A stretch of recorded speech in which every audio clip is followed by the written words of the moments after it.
Dernière semaine du mois d'avril sur les marchés financiers et vous allez le voir, mais ce qui nous attend cette semaine encore une fois est très intéressant et ça va vraiment nous mettre directement dans le vif du sujet pour commencer le nouveau mois de mai avec encore une fois énormément de données macroéconomiques qui vont fortement impacter les marchés financiers.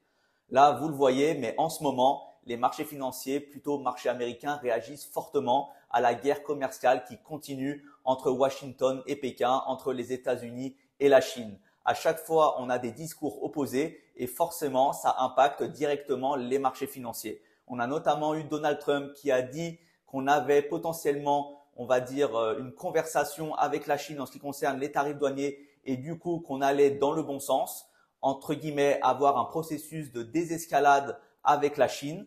Par contre, derrière, vous le voyez ici, on a la Chine qui a réfuté avoir entamé des négociations avec Donald Trump. Donc en fait, le problème des marchés, c'est qu'ils ne savent plus qui croire et en fait, où on se situe en ce qui concerne les tarifs douaniers entre ces deux pays. Est-ce qu'on est vraiment sur une guerre commerciale toujours et de plus en plus forte ou bien est-ce qu'on est dans un processus de désescalade et pour essayer de trouver un compromis entre ces deux pays?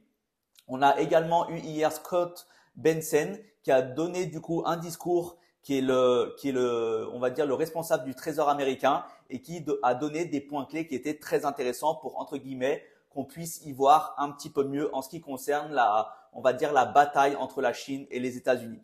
Donc c'est à la Chine de désamorcer les tensions sur les tarifs douaniers. Donc bien sûr, étant américain, il rejette la faute sur la Chine et part du principe que c'est à la Chine de entre guillemets désamorcer, on va dire, le conflit avec les États-Unis.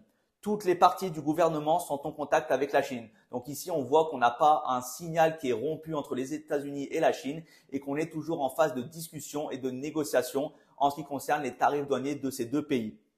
La relation avec la Chine est par contre compliquée, mais nous ne tenons pas à envenimer la situation avec la Chine. Donc on voit bien entre guillemets ici qu'on fait un premier pas pour désenvenimer la situation et essayer de trouver du coup un compromis et une solution à cette politique commerciale qui est entre guillemets désastreuse. Donc là, vous le voyez, on va dire, le secrétaire du Trésor américain qui essaye ici de souffler le chaud et le froid pour entre guillemets rejeter la faute sur la Chine. C'est à eux de venir avec les États-Unis pour essayer de négocier les taxes douanières.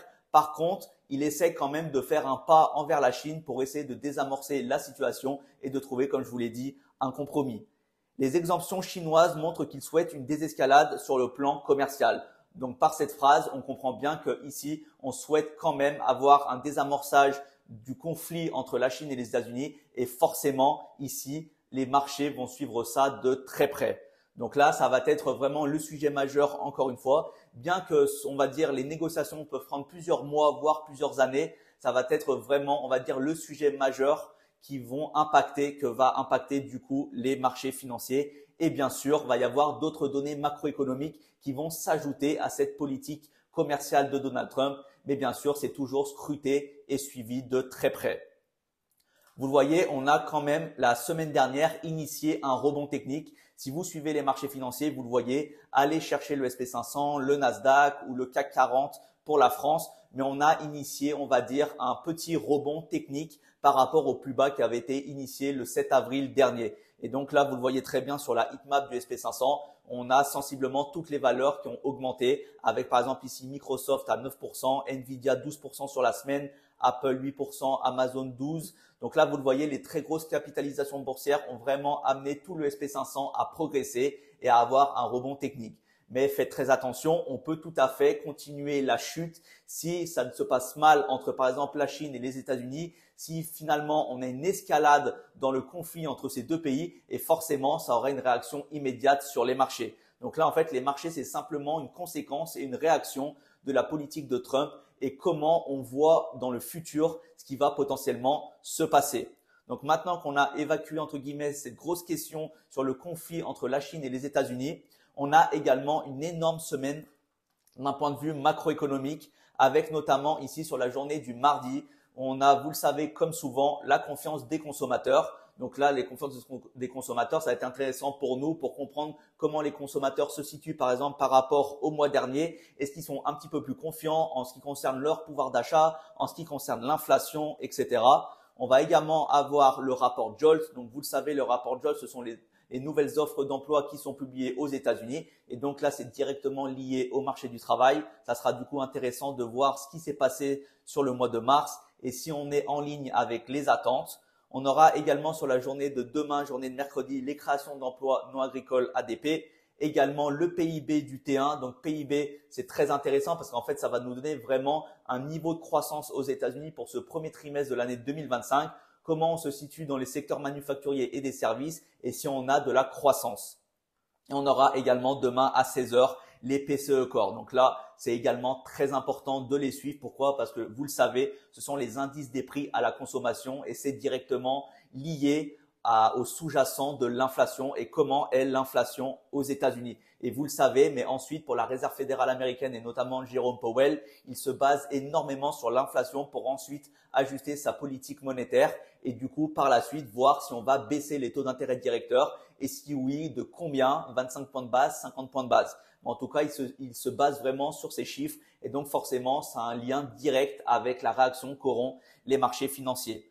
Ensuite, sur la journée de jeudi 1er mai, donc c'est férié en France, mais pas aux États-Unis, on aura l'inscription hebdomadaire au chômage et on aura également le PMI dans le secteur manufacturier et manufacturier de l'ISM. Et enfin, sur la journée de vendredi, qui dit premier vendredi du mois de mai, vous avez l'habitude, c'est la journée NFP, les Non-Farm Payroll. Et donc ici, vous avez les créations d'emplois dans le secteur non agricole pour le mois d'avril. Donc ce qui va être intéressant ici, c'est de comprendre à quel niveau on se situe. Vous le voyez, sur le mois précédent, on était à 228 000 créations d'emplois dans le secteur non agricole. Ici, on table quasiment sur moitié moins à 129 000. Donc là, ça va vraiment être intéressant d'analyser ça sur la journée de vendredi pour voir est-ce que les analystes ne se sont pas trompés. Est-ce qu'on est quasiment 2 fois moins sur ce chiffre-là que le mois d'avril? Donc là, que le mois de mars, pardon. Donc là, encore une fois, ça va être très important. Et bien sûr, en corrélation, on a également le salaire horaire moyen. On va voir s'il stagne ou bien est-ce qu'il augmente. Bien sûr, vous le voyez ici, on attend une stagnation par rapport au mois précédent. Et on aura également le taux de chômage. Taux de chômage également attendu en stagnation à 4,2. Donc vous voyez, sur la journée de vendredi, la journée majeure pour commencer le mois de mai, on attend des créations d'emplois dans le secteur non agricole 2 fois moins que le mois précédent. Par contre, stagnation du salaire horaire moyen et du taux de chômage. Et enfin, ici, vous le voyez, on a également les saisons des résultats avec les publications des résultats financiers de très grosses entreprises. Et vous le voyez ici sur la journée de mardi après la clôture de la session US, on aura notamment Visa, également Starbucks. Et ensuite, on va avoir des très grosses capitalisations qui vont du coup publier leurs résultats avec notamment mercredi après la clôture, on aura Microsoft, Meta qui est la maison mère de Google. Donc là, vous le voyez, des grosses sociétés technologiques publient leurs résultats et forcément, vous le voyez, vu la pondération qu'elles ont dans le SP500, forcément des bons résultats peuvent tirer les marchés à la hausse.